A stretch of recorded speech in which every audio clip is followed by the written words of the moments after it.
محفل میلاد النبی صلی اللہ علیہ وسلم کی حقیقت کیا ہے، ضرورت کیا ہے اور تقاضے کیا ہیں، اس حوالے سے کچھ گزارشات عنوان گفتگو رہیں گی۔ دعا ہے اللہ تبارک و تعالی اپنی ناراضگی والے جملے سے محفوظ فرمائے، اپنی رضا والی بات کرنے کی توفیق عطا فرمائے۔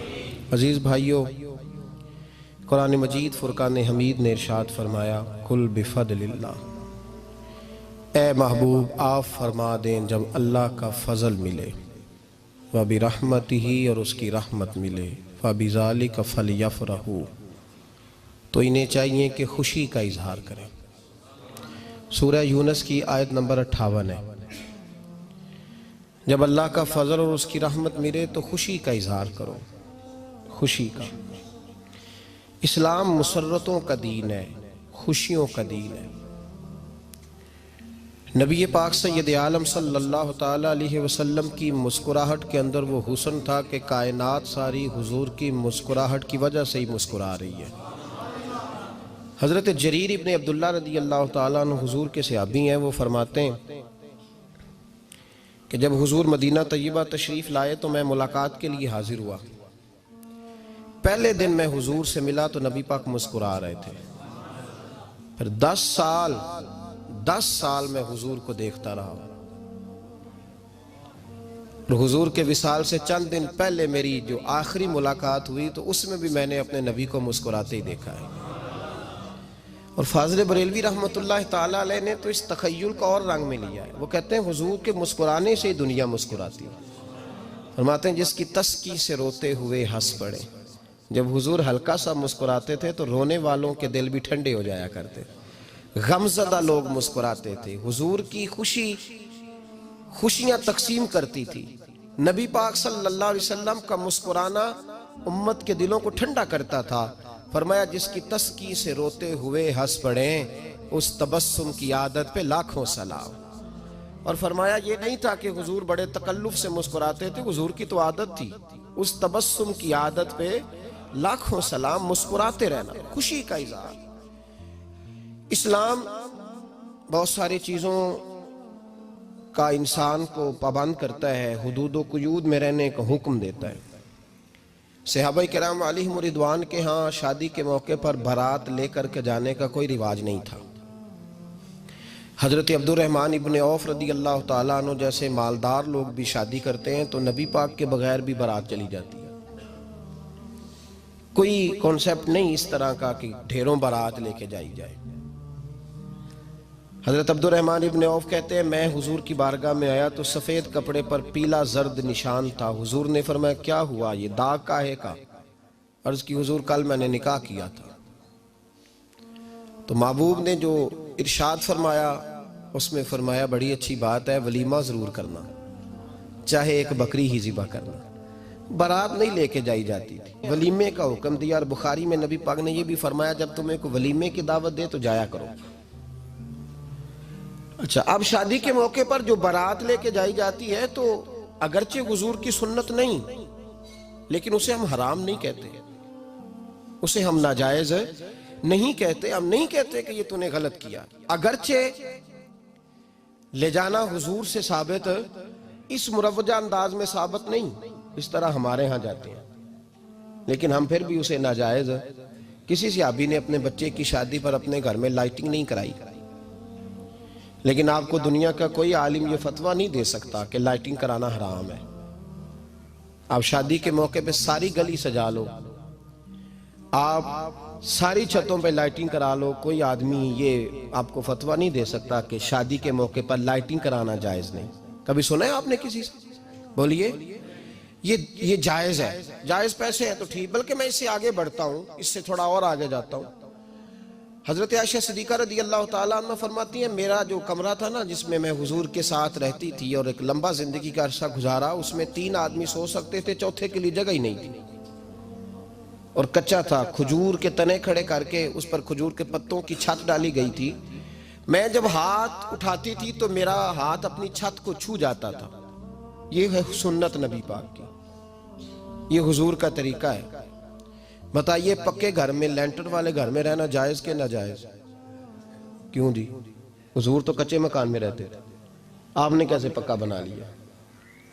اللہ کی محبوب علی دین کو اس کی اصل بات میں سمجھیں. آپ ایسا نہ کریں جس میں انتشار اور امت تقسیم ہو. اس کا اصل مزاج دیکھیں.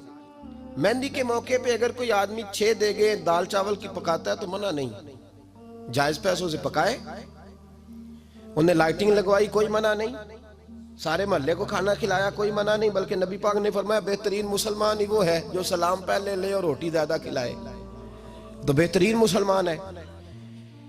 ناجائز کیا ہے؟ ناجائز ہے شادی کے موقع پر بینڈ باجا بجانا، اس میں رقص کرنا، اس میں بھنگڑے ڈالنا، عورتوں مردوں کا اختلاط ہونا، عورتوں کی مووی بنانا، یہ چیزیں ناجائز ہیں. تو جو ناجائز ہے اس پہ پابندی لگائی جائے گی. جو جائز ہے اس کے بارے میں یہ کہا جائے گا کہ بھائی احتیاط کی جائے، سنت کی طرف دیکھا جائے تو بہتر یہی ہے. لیکن اگر کوئی کسی آدمی کے پاس جائز پیسے ہوں، وہ 100 کنال کے گھر میں رہے، اگرچہ سنت یہ نہیں، پر یہ تو کوئی فتویٰ نہیں نہ دے سکتا کہ حرام ہے تیرا 100 کنال کے گھر میں رہنا، کہ ہے فتویٰ کہیں آپ نے سنا. تو ہمارے ہاں تکلیف کا معاملہ یہ ہے. دیکھیں میرے بھائی، کسی بھی صحابی نے، بڑے درد کے ساتھ بات کر رہا ہوں اور یہ میرا درد ہے، میں درد سے اپنے دل کو، اپنے ایمان کو حاضر ناظر کہہ کے بات کر رہا ہوں. امت بٹ جاتی ہے ہر موقع پہ یار، ہر جگہ ہی تقسیم ہو رہی ہے امت مسلمہ. ہر روز کچھ نہ کچھ فتوے ایسے مل جاتے ہیں جس میں دراڑیں پڑتی ہیں. کسی صحابی نے کسی مسجد کے اندر اشتہار چھپوا کے، اعلان کرا کے درس قرآن کرایا ہے کبھی؟ سیرت النبی کا جلسہ، ختم بخاری، مدرسے کا دستار فضیلت کا جلسہ، آپ نے اشتہار پڑھے ہیں نا یہ سارے مکاتب فکر کے؟ ہوتے ہیں کہ نہیں ہوتے؟ کسی صحابی نے اس طرح، وہ تو روز درس قرآن دیتے تھے، لیکن اس طرح اشتہار چھپوا کے، پوسٹر لگا کے، اور مصر سے کسی صحابی کو اسپیشل بلوا کے یا یمن سے بلوا کے مسجد کے اندر کبھی درس قرآن کے اجتماعات کرائے، سیرت النبی کے جلسے، ختم بخاری کے؟ او بھائی یہ ساری چیزیں حضور کے صحابہ کی سنت سے مروجہ انداز میں ثابت نہیں. مجھے بتا میرے بھائی، میں درد کے ساتھ تجھ سے سوال کرتا ہوں کہ سیرت النبی کے جلسے میں تو پشاور سے مولانا بلائے، پنڈی سے بلائے، تو گجرات اور کراچی سے لوگوں کو بلا کر کے اگر سیرت کا جلسہ کرائے، اور تو اس میں ایک آدمی کو کراچی سے بلوایا جا رہا ہے تو تو نے اس کو 20,000 کی ٹکٹ بھی دی، اور اشتہار پہ بھی جلسے پہ خرچ ہوا، پھر لنگر بھی پکا، کھانا بھی تو نے کھلایا، نہ تجھے کوئی بیوہ یاد آئی، نہ تجھے کوئی مسکین یاد آیا، نہ تجھے کوئی غریب یاد آیا. حالانکہ کہنا چاہیے تھا نا یہ جو ₹1,00,000 لگ رہا ہے کسی بیوہ کی خدمت کر دینی چاہیے، یتیم کو دے دینا چاہیے. درد کے ساتھ بات کر. سوال میرا یہ ہے کہ وہی کام جو سیرت کے جلسے میں ہوتے ہیں، پہلے تلاوت ہوتی ہے، پھر نعت ہوتی ہے، پھر کسی عالم کا بیان ہوتا ہے، وہی کام صرف نام بدل کے کیا جائے، عید میلاد النبی نام رکھا جائے صلی اللہ علیہ وسلم. یہ میں آپ کے ذہنوں پہ دستک دے رہا ہوں، تقریر نہیں کر رہا، صرف دستک دے رہا. او بھائی دیکھو، ایک آدمی وہی کام نام بدل کے کرے تو جائز ہے، اور اگر اس میں نبی پاک کے میلاد کا نام رکھ لیا جائے یا نعت کا نام رکھ لیا جائے تو پھر مجھے اجازت دے میں تجھ سے سوال کروں کہ صرف تجھے حضور کی تعریف پوری لگتی ہے؟ پھر مجھے اجازت دے کہ میں تجھ سے پوچھوں کہ صرف تجھے نعت اچھی نہیں لگتی؟ پھر مجھے اجازت دے کہ میں تجھ سے پوچھوں کہ تجھے صرف رسول اللہ کے قصیدے اچھے نہیں لگتے؟ دے مجھے اجازت کہ میں تجھ سے سوال کروں کہ جہاں ذکر رسول کی بات آئے وہاں تو پریشان کیوں ہوتا ہے؟ تجھے پتہ ہی نہیں یہ تو وہ ذکر ہے کہ رب فرماتا ہے تم بیان کرو نہ کرو وَرَفَعْنَا لَكَ ذِكْرَكَ، محبوب میں نے خود تیرے چرچے ساری دنیا میں بلند فرما دیے. اور نبی پاک نے پوچھا حضرت جبریل سے کہ چل جبریل تو بتا میری امت کو پتہ چلے رب نے میرا ذکر کیسے بلند کیا ہے. تو جناب جبریل کہنے لگے محبوبہ رب فرماتا ہے میرے نبی سے کہہ دے جہاں جہاں تیرے رب کا ذکر ہوگا وہاں وہاں تیرا بھی ذکر ہوتا رہے گا. یہ تو محتاج ہی نہیں کسی کا. اتنی جلدی لوگ بپھرتے ہیں. اللہ فرماتا ہے قل بفضل اللہ وبرحمتہ فبذلک فلیفرحوا. محبوب ان سے کہہ دو جب اللہ کا فضل ملے، جب اللہ کی رحمت ملے تو خوشی مناؤ. تیرا نہیں مجھے پتا، مجھے تیرا نہیں پتا، لیکن مجھ سے اگر تو پوچھے تو کائنات میں رب کا سب سے بڑا فضل بھی محمد مصطفیٰ ہی ہے، اور سب سے بڑی رحمت بھی محمد مصطفیٰ ہی ہے.